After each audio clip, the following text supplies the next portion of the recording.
इस विद्यालय के कार्य से। जीवन में कार्य तो कभी नहीं समाप्त होगा, पर इस विद्यालय के कार्य से आज वो कार्यमुक्त हो जाएंगी। तो सबसे पहले इनका सामने देखिए,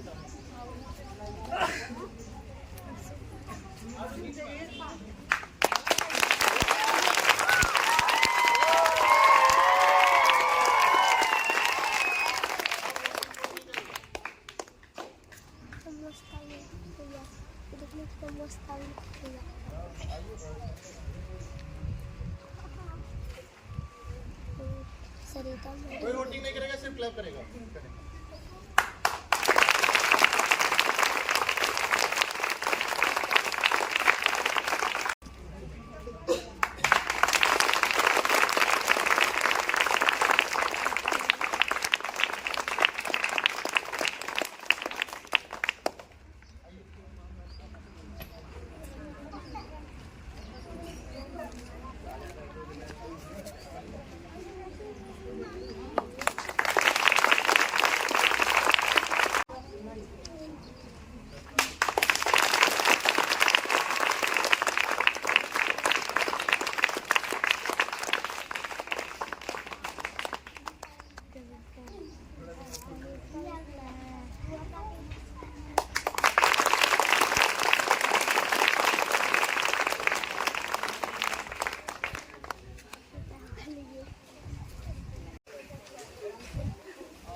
कई वर्षों पहले इस विद्यालय से जो रिश्ते की डोर बंधी थी माला जी के साथ में, आज उस डोर के खुलने का समय हो गया है।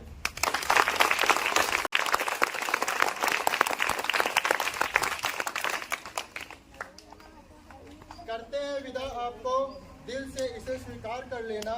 दिल में बसाया है आपको, वक्त मिले तो हमें याद कर लेना।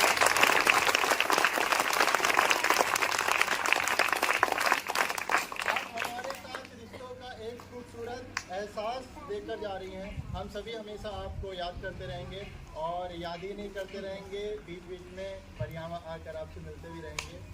वैसे तो किसी के सेवानिवृत्त होने पर बहुत सभी दुखी होते हैं कि अब इनसे भेंट नहीं हो पाएगा इस विद्यालय में कार्य करते हुए देखते हुए, लेकिन सेवानिवृत्ति का जो एहसास होता है वो बहुत ही अद्भुत होता है और बहुत ही कम लोगों को एहसास बहुत ही कम लोगों को सेवानिवृत्त होने का मौका मिलता है, क्योंकि एक कार्यकाल बहुत लंबे समय का होता है, तो उसमें बहुत सारी चीज़ें हो जाती हैं। और मैं अपने आप को भी बहुत सौभाग्यशाली मानता हूँ, क्योंकि मुझे खुद भी ये मौका मिला कि आपके इस विदाई समारोह में शामिल होने का। तो हम सभी आज बहुत उदास हैं। मन तो नहीं है कि आपको विदा करें, लेकिन मजबूरी है, विदा करना ही पड़ेगा। सभी को एक दिन अपने कार्य से मुक्त होना ही होता है। तो आज लास्ट डे है माला जी का। इसके बाद आज से आप इस विद्यालय के कार्य से मुक्त होती हैं, पर जीवन में बहुत सारे कार्य अभी आपको मिलते ही रहेंगे।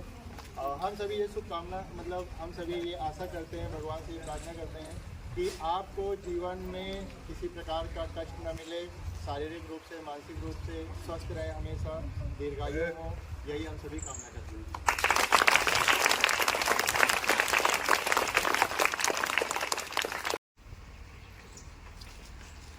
नौकरी पेशा व्यक्ति हैं, उनके जीवन में यह क्षण आता है और यह क्षण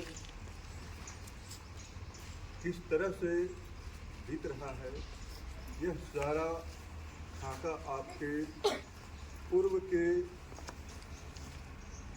कार्य कौशल को दर्शाता है। आपने जिस संस्था में कार्य किया और उस संस्था में कार्य करने के बाद आपकी क्या पहचान बनी है, यह आज विदाई में अवश्य दिखता है। और यह तो एक औपचारिकता होती है कि हमें जब कार्य मुक्त किया जाता है, हम जब सेवानिवृत्त होते हैं तो यह औपचारिकता निभाई जाती है, वरना सारा जो पूरा सेवा काल है वो हमें दर्शाता है आज का यह कार्यक्रम कि यह व्यक्ति अपने संस्था में किस तरह से कार्य किया है और कार्य करने के बाद इस संस्था को किस तरह से प्रभावित किया है, यहाँ के वातावरण को किस तरह से प्रभावित किया है और इसमें अपना सहयोग कैसा उसका रहा। व्यक्ति तो बड़ा मार्मिक होता है, लेकिन सबसे बड़ा और एक बात होती है यहाँ कि एक सेवा तो समाप्त होती है, लेकिन जिंदगी का दूसरा अध्याय शुरू होता है। यहाँ से प्रत्येक छोटा या बड़ा कोई भी कर्मी है, उसके जीवन में जब दूसरा अध्याय शुरू होता है तो बड़ा ही कष्टकारी महसूस होता है, क्योंकि जिस संस्था में हम लोग कार्य करते हैं उस संस्था का जो रूटीन है, जो कार्यशैली है, वो हमारे जीवन में बस जाता है और हम चाहते हैं कि उसी तरह से जब मेरी दूसरी अध्याय शुरू हो तो मेरा जीवन शैली चलता रहे। तो मैं माला जी से और ईश्वर से यही प्रार्थना करूंगा कि जब माला जी की दूसरी अध्याय जीवन की शुरू करें तो जिस तरह से यहाँ एक शेड्यूल, एक समय सीमा के तहत कार्य करते हैं, उसी तरह से कहीं भी आप रहें, कार्य करें और ईश्वर से कामना करेंगे आप स्वस्थ रहें, दीर्घायु रहें और आपकी आशीर्वाद हम इस बगिया के सारे नन्हे जो बच्चे हैं उन पर बना रहे। इसी के साथ ढेर सारी शुभकामनाएं आपके लिए ईश्वर से प्रार्थना करते हुए हमको आज की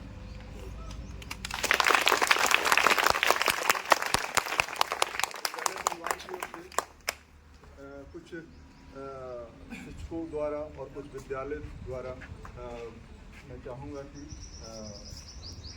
वस्त्र देकर के कार्यक्रम को आगे बढ़ाया जाए। ये लग रही थी, हमें नहीं लगा कि इतना करती होंगी, पर जब मैंने इनको पहली बार देखा करते हुए तो मैं दंग रह गया कि कोई इस अवस्था में जिस तरीके से माँ की अनुभूति यहाँ पे जो हम लोग को घर पे होनी थी वो यहाँ पे भी हो रही विद्यालय में। तो एक बात की मुझे बात याद है, ऐसे बहुत सारी चीज़ें हैं पर एक चीज़ मुझे याद है जो मैं आपको बताता हूँ और मैंने उसे रियलाइज़ किया था। मैं जब भी घर जाता था, यहाँ से दोपहर में निकलता था कभी, तो इनके द्वारा खाना खिलाया जाता था और मैं जब नहीं खाता था तो ये मुझे डांट के खिलाती थी। और इन्होंने पहली बार जब मुझे डांटा था तो मुझे बड़ा अजीब लगा, रही ये मम्मी वाला कैसे यहाँ पे आ गया रोल।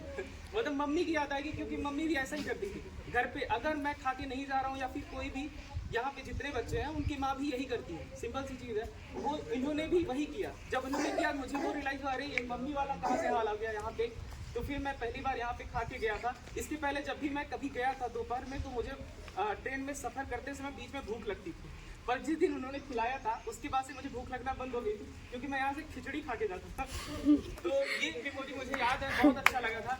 तो माँ का आशीर्वाद और माँ का जैसा प्यार इन्होंने दिया है। और एक चीज़ मैंने देखा है कि इनका जो तरीका है, मतलब जैसे सबके साथ एक जैसा ही प्रेम है, किसी एक के साथ अलग प्रेम नहीं है, सबको एक जैसा प्रेम करती हैं और सबको बहुत मानती हैं, सबके लिए उतना ही तत्पर रहती हैं जितना किसी एक के लिए तत्पर रहती है। तो इनका ये जो अच्छापन है, मुझे लगता है इस वजह से इस विद्यालय में इन्होंने अपनी यहाँ से होने के मतलब यहाँ से चले जाने के बाद भी यहाँ पे थी। आप लोग को पता है ये सर के वजह से यहाँ पे रुकी हुई थी, यहाँ पे सारा काम कर रही थी। तो मुझे लगता है इनके अंदर जो गुण हैं, जिनकी इनकी अच्छाइयाँ हैं, इनकी वजह से यहाँ पे बनी हुई थी। और इंसान अच्छा जब होता है ना तो उसकी सब मांग करते हैं। और मैं कहूँगा आप लोग भी इनसे ये चीज़ें सीखिए कि इंसान जब अच्छा होता है ना, सब उसकी चाहत रखते हैं और कोई नहीं चाहता इनकी विदाई हो जाए, है कि नहीं? कोई चाहता है? किसी को विश्वास नहीं हो रहा है कि इनका विदाई होने वाला है।